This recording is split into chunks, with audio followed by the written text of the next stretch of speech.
You're listening to the Cricket Podcast.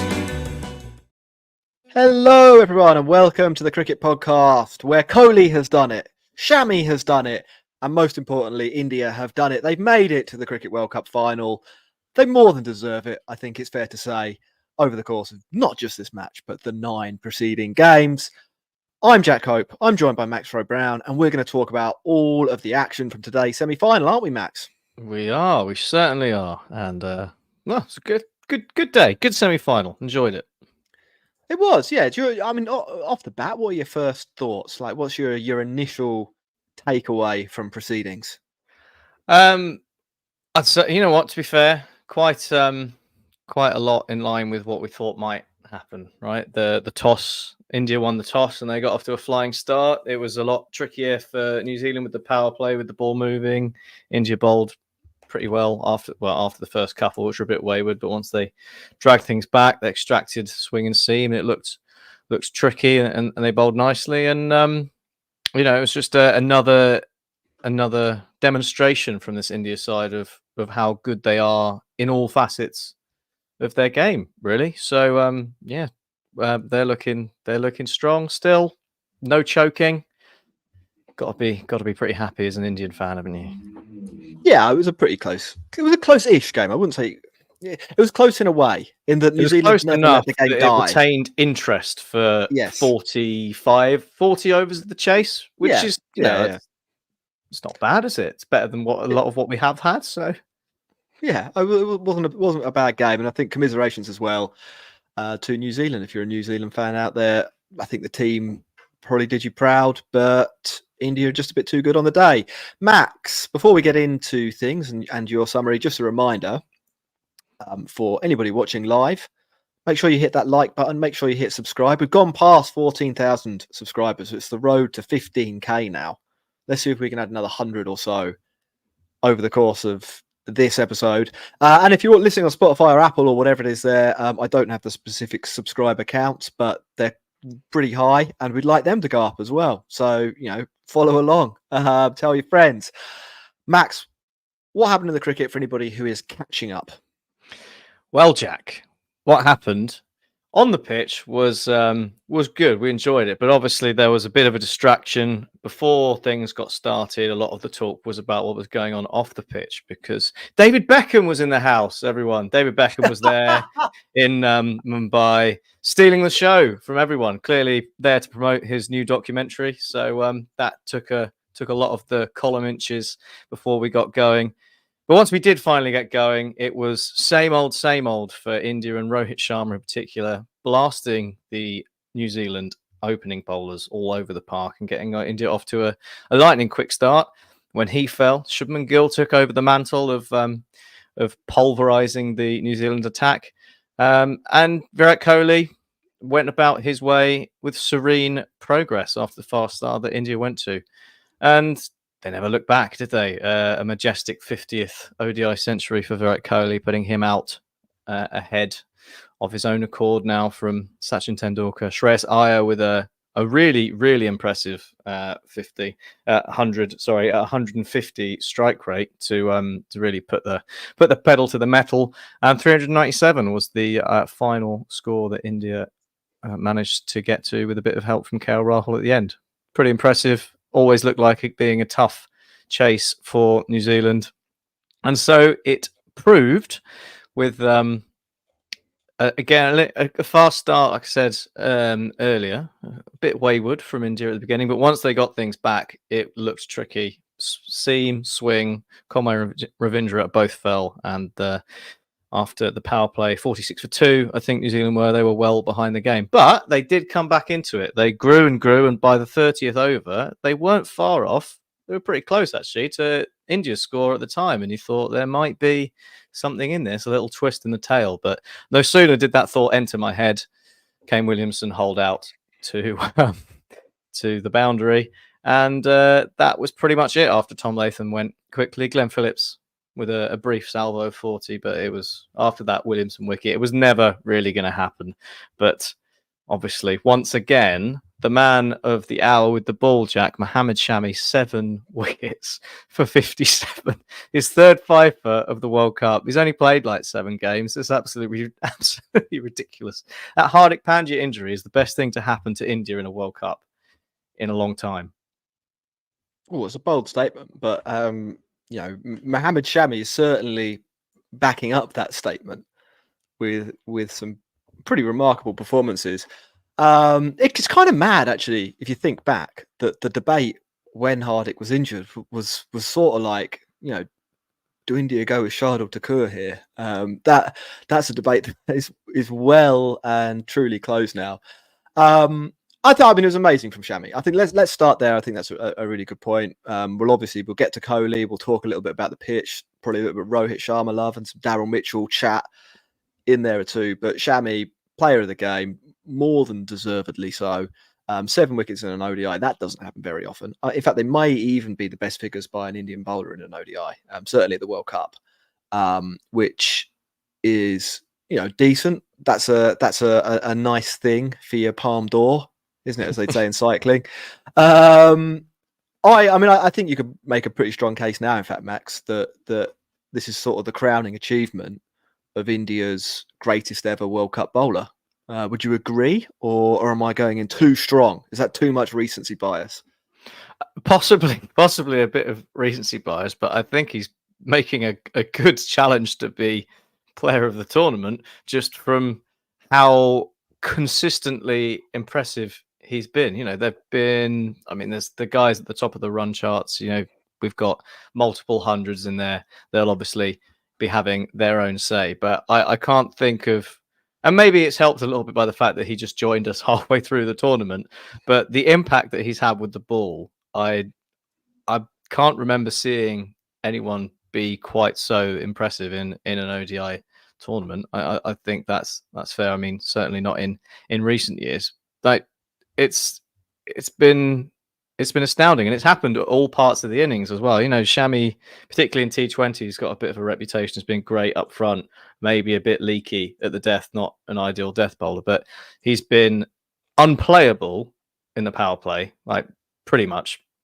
But apart from the Netherlands, who didn't destroy, he's been unplayable for pretty much everyone he's come up against. But then key wickets in the middle of the innings today, wickets at the end of innings. He's been the package, the all-round package, basically. And when you look at what India have in that bowling lineup, to then Jasprit Bumrah is obviously the guy you look to as the leading light, the real tricky customer as a batting side.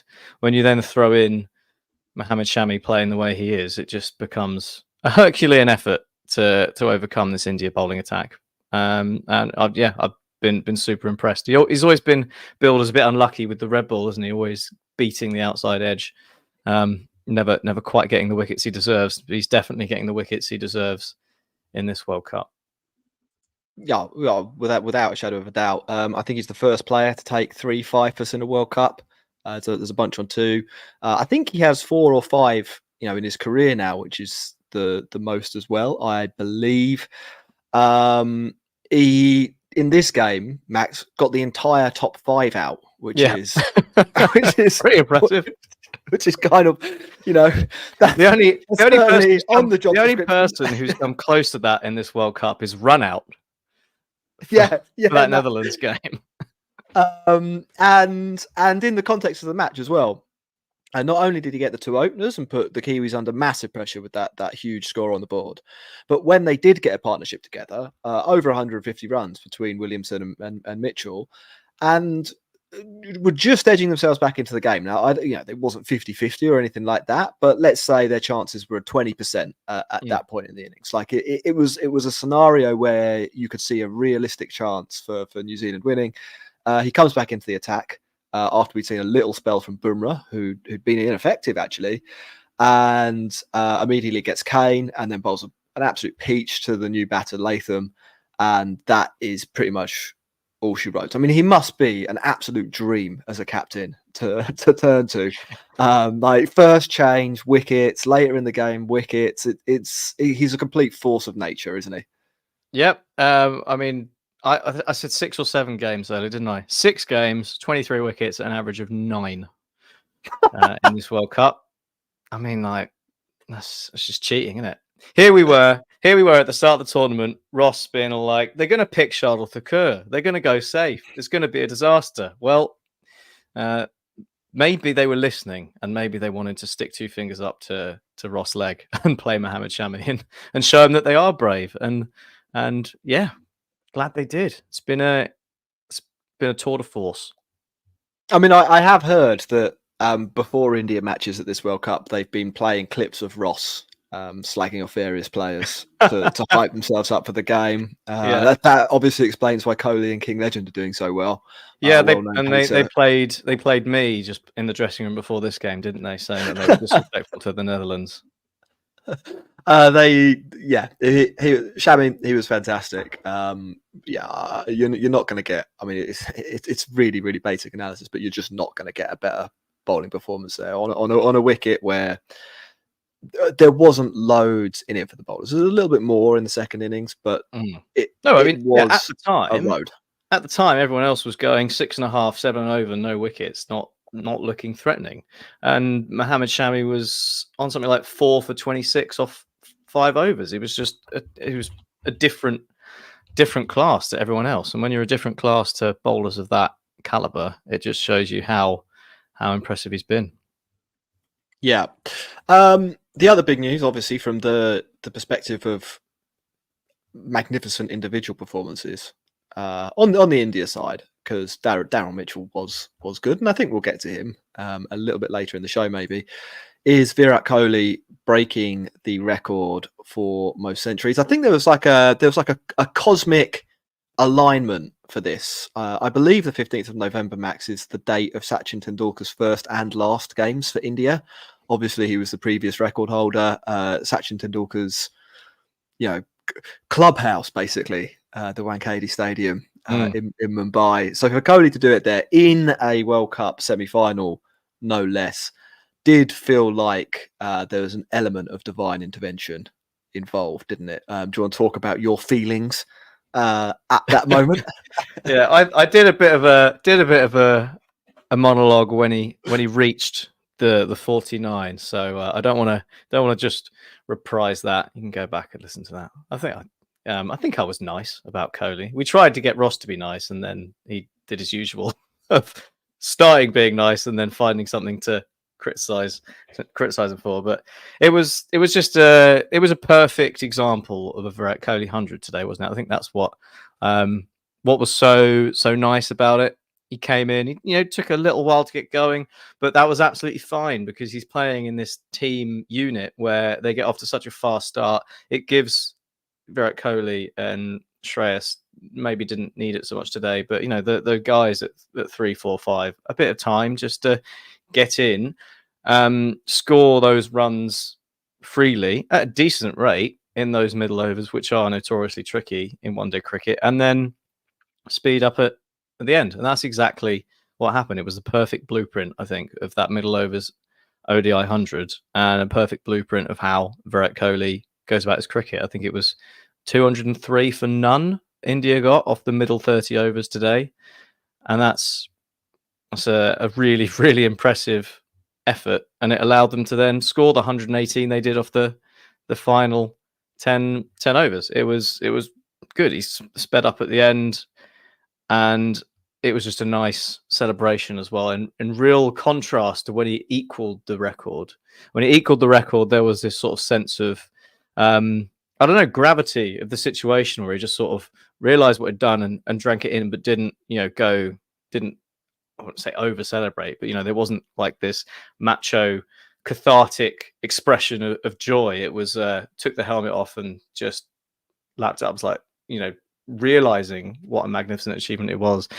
And then today we saw the other side of that. He came back for the second, sprinted, jumped, pumped the air, bowed down to the master, and sank sank to his knees, and those two different expressions of what he'd done, I thought were actually really nice way to capture both of those moments of equaling your idol and then going past them. It was awesome. Yeah, it was awesome. Jack, you're on mute, I'm afraid. Yeah, he actually described it quite well himself. That was a rookie error, wasn't it? At half time, he did a little interview. He said it's the stuff of dreams. Anushka was sitting right there. Sachin was there in the stands. I mean, it's very difficult for me to explain this, but if I could paint the perfect picture, I would want this to be the picture. My life partner, the person I love the most, she's sitting there. My hero, he's sitting there. And I was able to get the 50th in front of all of them and all of these fans at 1KD as well. Such a historic venue. It was amazing. And he's missed out actually in that it was a World Cup semi-final and it helped his team get to basically 400 runs.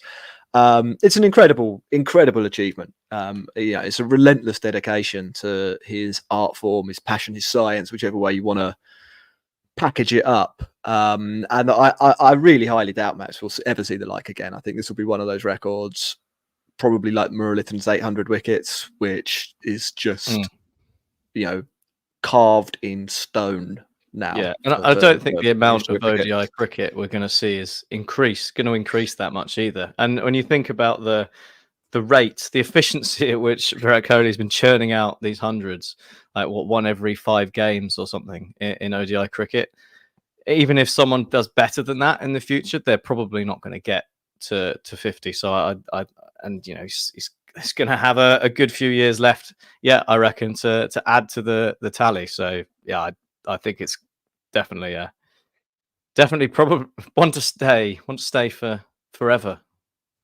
Well, he's got the potential, hasn't he, to make the 51st one the absolute final. Then he might, maybe he'll drop the mic. Maybe he'll just be 51. You know what? Why not?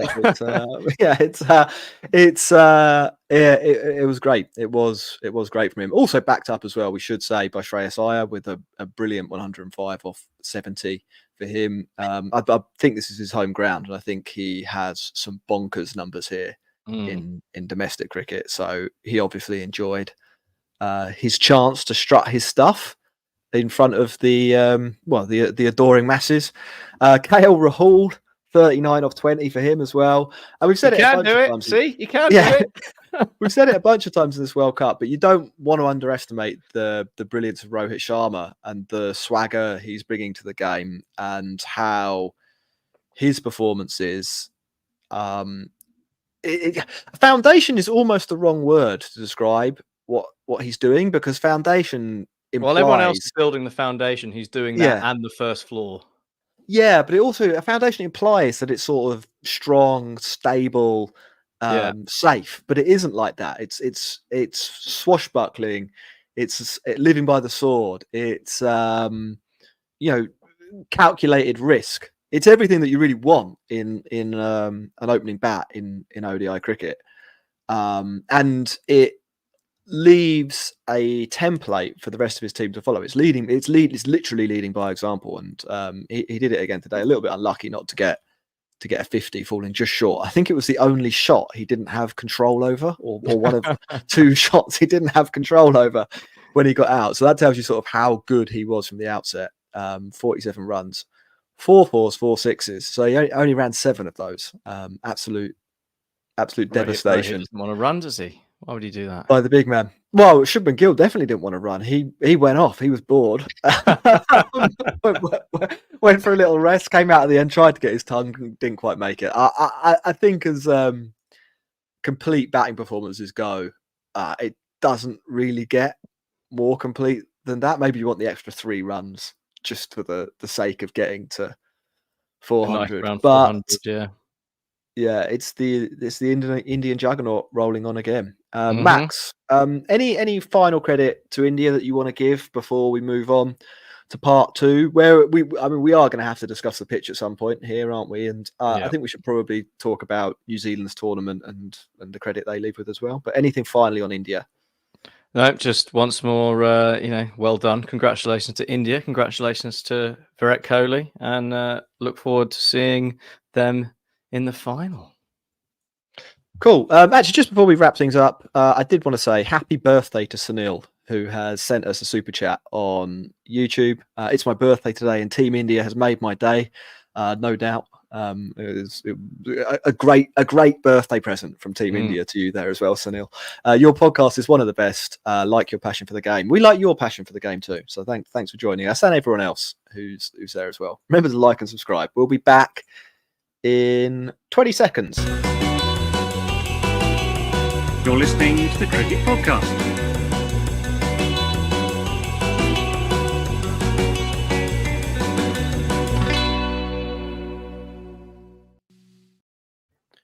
Welcome back, everyone, to the Cricket Podcast, where we're talking about India's victory over New Zealand in the Cricket World Cup semi-final.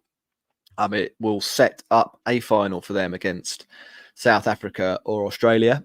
Just to say, we're not going to be talking about the game that's happening tomorrow, because we actually did a 15-minute preview of that on our last show. So that is for now evergreen content, or maybe not evergreen. It's green content. There's still a few leaves on the branches, but by tomorrow, deciduous, is that right? It's deciduous content. Yeah. So yeah, go back to the last show. You can check that out, the last 15 minutes, if you want to hear our thoughts on who will win that one. Max, and there are two sides to every story, and we should probably talk a little bit about New Zealand, who came up short in this one. Overall, you'd say a pretty good tournament for them, but do you think they'll have some regrets about how today went with either bat or ball? Perhaps with the ball, I think possibly didn't get it quite right to start with, but how much of that was how much of that was New Zealand not getting things right, and how much of that was Rohit Sharma just being an absolute beast? It's pretty difficult when the guy just comes out and swats you all over the park to know exactly what to do, especially when you've got someone like Trent Boult, whose his game's all about getting that in swing over the wicket to the right hander, and if there's not much to work with, it becomes a bit tricky. They arguably let India get away from them in the first 10 overs, but I think that's possibly the only thing you could look at and say, maybe we could have done a bit better, been a bit tighter. But again, so much of that is just on the way India played. It would be difficult to criticize them too much, especially with the resources they've been working with in this World Cup. They've been down a few players, they've had injuries, they've got people together now, but it was largely how it's been. I mean, Mitch Santner bowled pretty well. He didn't take a wicket, but he only went for 51 off his 10 overs. They only wanted to get a maiden, while the ball was disappearing around him. Glenn Phillips, again, in that sort of fifth and a half bowler role, didn't get the treatment too badly. I think largely things were along with the blueprint. It was just a case of not unlucky, but they were unfortunate. They lost the toss. That was always going to be a reasonably big part of the game, and it did prove to be a bit of the case today. And then with the bat, the power play wasn't great, but they had to kind of fight through it. It was again, there was something there with the ball. They had to negotiate, and they put in a really good effort to get back into the game. They never really got close to winning in the end, but they were in the game for a good chunk of their chase. I think, given the fact that this is a side that's it's not the best New Zealand side we've seen in a while. The fact that they got to the semi-finals, the fact that they put in two pretty decent performances in the games they played India in this World Cup, when you look at what's happened to everyone else who's come up against India, and the fact that they've managed to keep up their run of getting to the semi-final and not winning, I would say it's been a pretty good tournament for New Zealand. And obviously the standout for them will be the emergence of Rachin Ravindra. It wasn't to be today, but the 3 centuries he scored in this World Cup, the first New Zealander to do so, the first debutant to do so. He looks like a real player, and you can use him with the ball as well. You've got an opening bat who's got all bags of ability, bags of class, and will offer you overs with the ball. Maybe not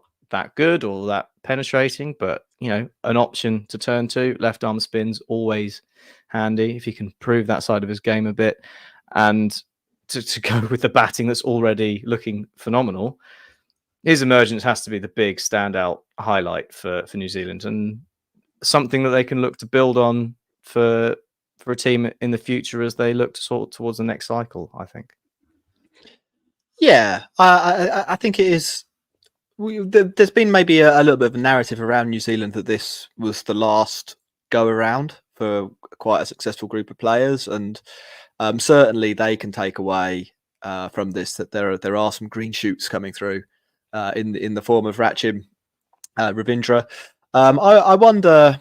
I mean, like, it's hard to criticize them too much with the ball. I think, as you say, like India have done this to basically every team they played in the tournament, and they've done it again. And therefore, it's hard to come to the conclusion that New Zealand have in some way done something wrong. It's not like they've let Sri Lanka get 400 runs against them or something like that. It's actually, it's difficult basically to say that this is anything other than an all-time great team beating quite a good team in a semi-final in home conditions. And like you say, they did pretty well to get close. I think they did some things really well as well, and so a little bit of credit should go out for that. They battered Mohammad Siraj around the park, and that hasn't been easy at all in the last year and a half. So they clearly had a little bit of a plan there, and they went after Jadeja again.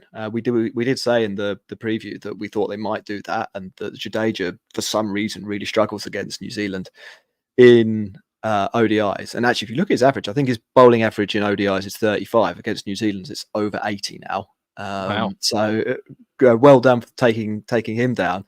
And you kind of think, if you've done that to Siraj and Jadeja against India, maybe you deserve to win, but they haven't. They've lost by 70, and there's sort of no doubt about who the better team was. And I think that, in a way, speaks to the quality of the game overall.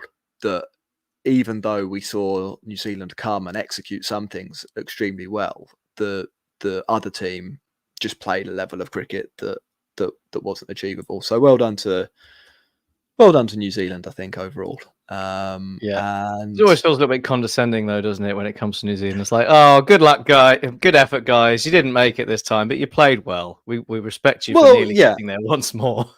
There is an argument, and someone was floating this earlier, that maybe New Zealand are the biggest chokers in cricket history. I think they've made 9 semi-finals in Cricket World Cups, which is a decent number of semi-finals to make. I think we would agree, and have no trophies to show for that. So, maybe we should be really critical. I mean, you could make an argument. You could make an argument that having seen India do what they've done to every team in the tournament, the plans should maybe have been different. But I actually just think in this case, New Zealand didn't have the personnel with the ball. No Matt Henry, and that's a massive loss for them. Ferguson, I think, was quite clearly not at his best, probably injured, and that leaves him kind of exposed as well with already a fifth bowler problem. So they could have gone for a sort of a mind fuck approach and bring in Carl Jameson just for the one game. Just be like, you remember this guy? Remember this guy? He destroyed you that time. He's back.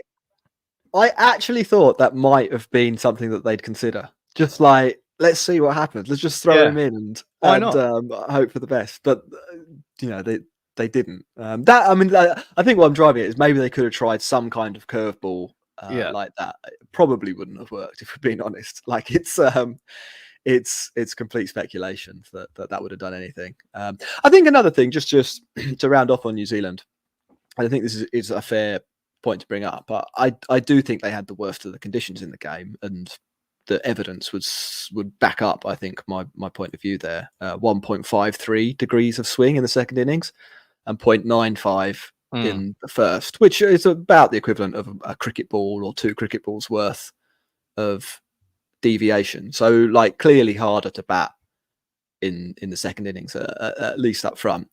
And this actually segues us on quite nicely to the next point.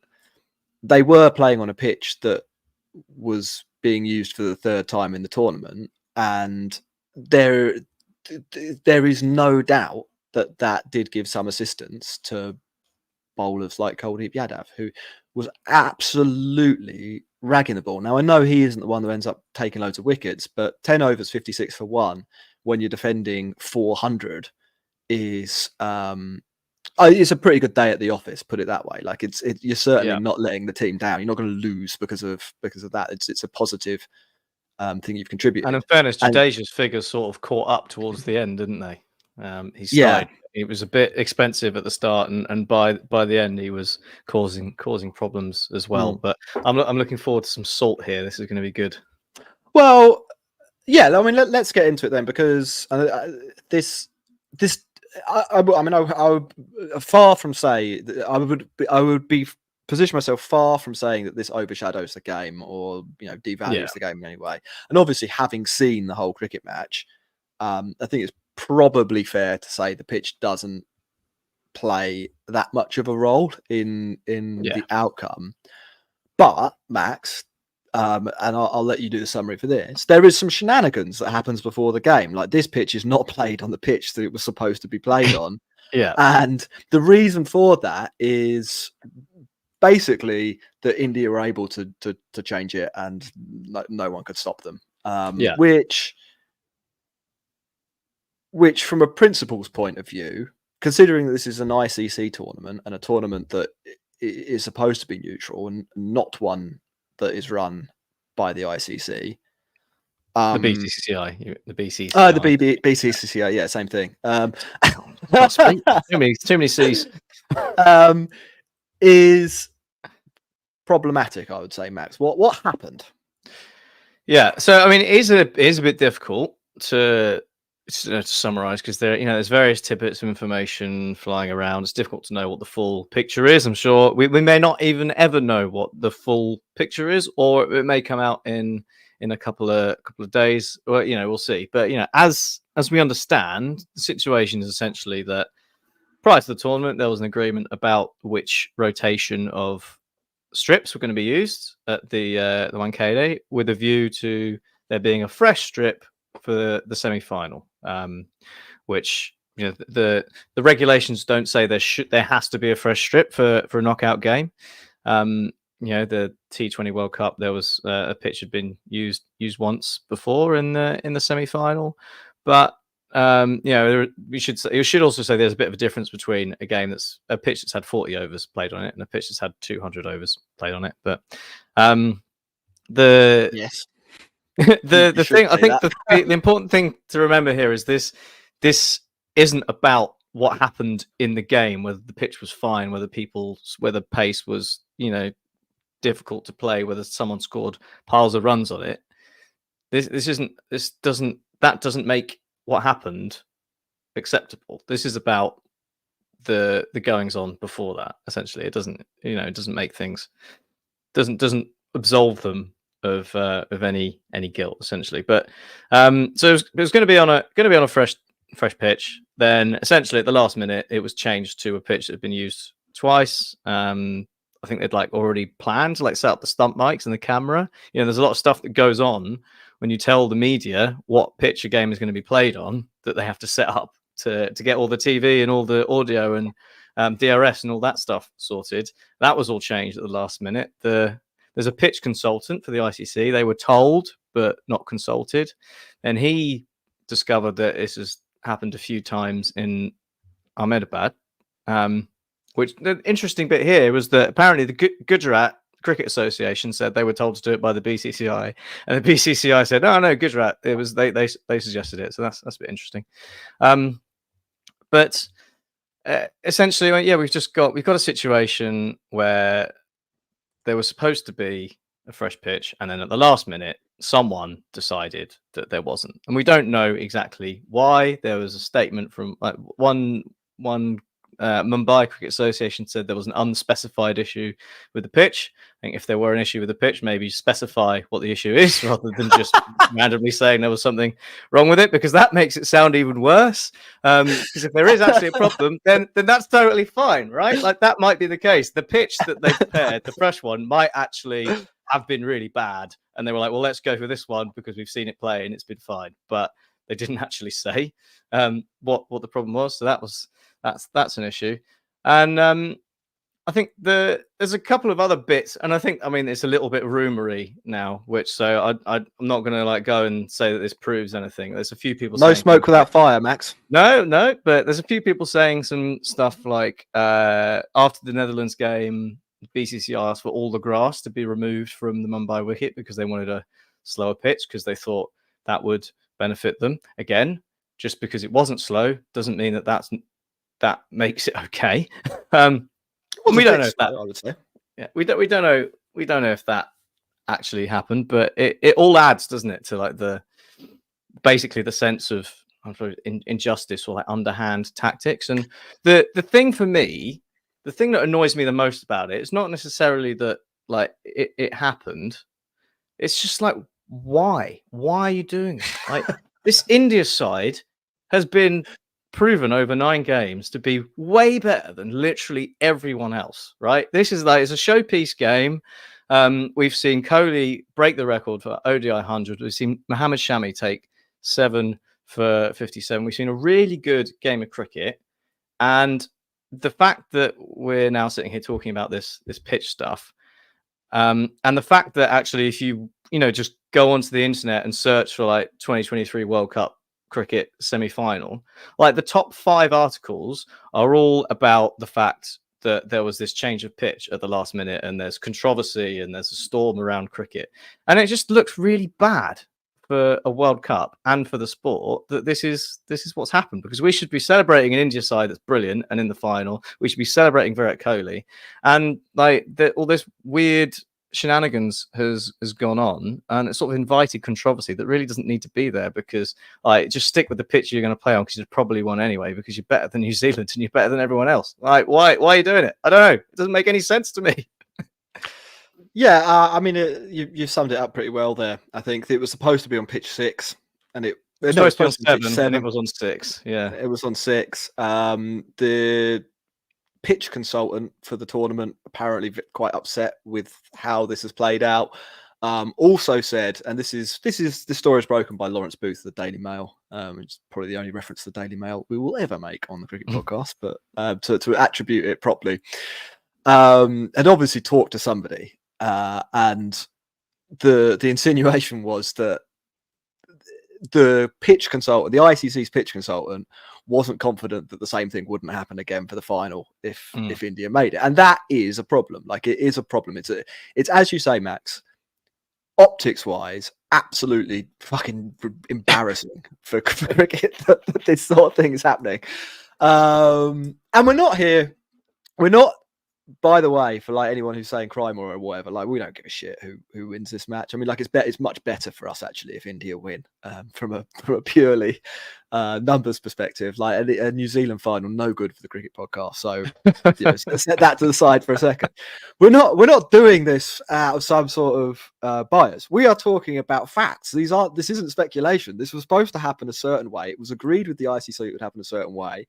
Then it hasn't, and I think it's probably fair to read into that the reason it didn't happen was to provide a little bit of insurance for the India team if they had to bat second. We talked on the preview show about how if you bat first, we talked about the differences in team average batting first and team average batting second. I think it was 357 v 188. Reason for that is the power play was extremely difficult to play in the second innings. A good way to stop the power play being extremely difficult to play in the second innings is, as you say, take all the grass off the wicket, try and make it as flat and slow as possible so that edges don't carry, the ball doesn't deviate as much, and it might still be difficult, and we did see more swing in the second innings in this match, but not to the extent that it completely broke the game. I think it's probably fair to kind of assume that that's what's happening. The fact that it didn't make a difference isn't the point. Yeah. It's a principle thing. This is an ICC event. They've taken steps to ensure that it's neutral. Somebody, almost certainly in the India camp, has decided that they don't like the ICC's interpretation of neutral, and they've done what they've want. And then that's sort of been backed up by this weird statement from the ICC. Yeah. And I'll read Well, that I out. mean, the ICC is half owned by the BCCI, isn't it? So, well, yeah. Let me just read it out, though. Changes to planned pitch rotation are common towards the end of an event of this length, and has already happened a couple of times. Wouldn't dispute that if the conditions for playing on pitch 7 weren't absolutely perfect. Like, there was no rain around or anything like that. It wasn't hard to prepare this wicket. Like, you had so much notice that this was going to be the case. This change was made on the recommendation of the venue curator in conjunction with our host. So let me just explain what that means. The venue curator, that is the Mumbai Cricket Association. The host there is India, the BCCI. They're openly telling you who has done that in this statement. The ICC independent consultant was apprised of the change and has no reason to believe that the pitch won't play well, which turns out to be true in fairness. However, the role of a consultant, Max, in my understanding anyway, I wish you had Ross here as a consultant to explain what a consultant is. You don't You don't just do something and go, by the way, we did this. Like, what's the point in a consultant if you've already made the decision? Why would you have a consultant in the first place? Anyway, look, it hangs over this thing a little bit. It needs to be talked about. It is stupid. I mean, it doesn't affect the game. Yeah, I think there's a really important point that it's an ICC tournament, right? It's hosted in India. India get the benefits of the fact that it's in India. So there's already there's a conditions thing there. You get home conditions, you got home support. That's fine. But that is where it ends. It's an ICC tournament. They do oversee the curation of pitches, and you don't just get to make whatever pitch you like. Right. So I think really India or the BCCI have found a bit of a loophole that they can use to try and curate pitches a bit more how they want it to be, and go around with impunity doing it. And you know what? Like, if you want to try and extract every last drop of advantage you can out of hosting your own tournament, whether it flies in the face of the ICC or whatever, then like maybe fair play to you, because winning the World Cup's clearly really important, especially when you host it. It was massive for England to win the World Cup when it was at home. Like, England put a lot of energy into it, so I can see why they've done it. It doesn't really sit that well with me. A couple of things that I sort of want to address as well that I like seeing them pop up in the chat, but they're also things that I've seen like as arguments sort of on Twitter and things. One of them being the best place for arguments. Yeah, really good, famously. But like one of them being the last T20 World Cup, right? And that being on used pitches. I mean, that is okay. If you're going to go with the argument that the showpiece games should be on a fresh pitch, you can then say, well, these ones weren't. Okay, fine. But I don't think they were changed overnight at the last minute after telling everyone that they were going to be on a different pitch. That's where there's a difference, right? This last minute shift makes it look arguably worse than maybe it is. That's a thing. And also there was a point that someone raised. I think it was Diabolic Drake. Doesn't it also go both ways? Yeah, it does. Which is why it's even more weird that they did it. Because India are the better team, so why risk something that actually brings the other team back into it a bit more? That's the other side. I find it a bit weird if you're going to do something that could backfire. I think they were trying to make the pitch as flat as possible, and they knew they would win if there wasn't anything weird in it, like removing variance. So that's I think basically what it was. I also think, just to round off on this, and then there's a few super chats we want to get to. Yeah. Thanks so much, people who have sent them in, and then we'll wrap up the show. I also think that there is a non-zero possibility that this is actually just incompetence. This is people who don't really know, who are basically accidentally in positions of power they probably shouldn't have, and have made bad decisions. Not everything that the ICC does, and not everything that the organisers of this tournament have done has been super smooth and perfect. Like, let's leave it at that. Like, there have been some problems, and maybe this is just another one of those. Just to get to the super chats, AD says pitch tampering accusations to help spin was BS. 720 plus runs scored, 7 wickets by a pacer on a supposedly spin-friendly pitch. Every ground in the world is administered by the respective boards. Now, the point is that in this case, the ICC was supposed to have oversight, and they didn't. But it's a fair point. The outcome of the game, I don't think anybody can really argue that India were the better team, and I think we've covered that extensively. Sapta Girish, or Girish, long time no see from you. Thanks for getting in touch again. Rohit's belligerence at the top, Rahul surprising keeping and DRS skills, stunning Shami, miserly Bumrah, canny Kuldeep, an incredible Jadeja, master recipe for India's success. I don't think you could put it much better than that. Although you might have missed out Kohli on that list, so maybe you want to drop Kohli in there. A shout out for KL Rahul's DRS reviews as well. He has been absolutely top in this tournament. So good work there. Kits VA sent us a $10 super sticker, so thanks, Kits. And finally, AD says anyone can write an article stating Rob Key asked Lancashire Cricket Club to leave a bit of grass for good old Jimmy to take a fifer. Nobody can prove it. Blurry lines of home advantage. Well, no, I think you can prove that. England definitely have had periods where they've juiced up home wickets, and currently they're unjuicing their wickets so that they can play baseball. Like, there's absolutely no doubt about that. What I'd say is that in a bilateral scenario, there is a host and there is an away team, and I don't agree that this is the way things should be. I think there should be more oversight of pitches in general, but we all know that going in, that the host nation prepares the wicket. Like in this tournament, in a World Cup, there's supposed to be an independent adjudicator, if you like, having a look into that. But yeah, Max, I think we've done a good job on that. Final congratulations to India. Commiserations to Daryl Mitchell. I don't think we properly talked about him. Yeah, but well done, Daryl. And thanks Mohammed, Shami and Kohli for the show, I guess. Good work. See you in the final, India. And we'll see all you listeners tomorrow, 5:30, I think, or 5 UK time. Depending on when it finishes. Or, whenever you download the podcast, to be perfectly honest, too. And, for Australia v South Africa. Goodbye, everyone.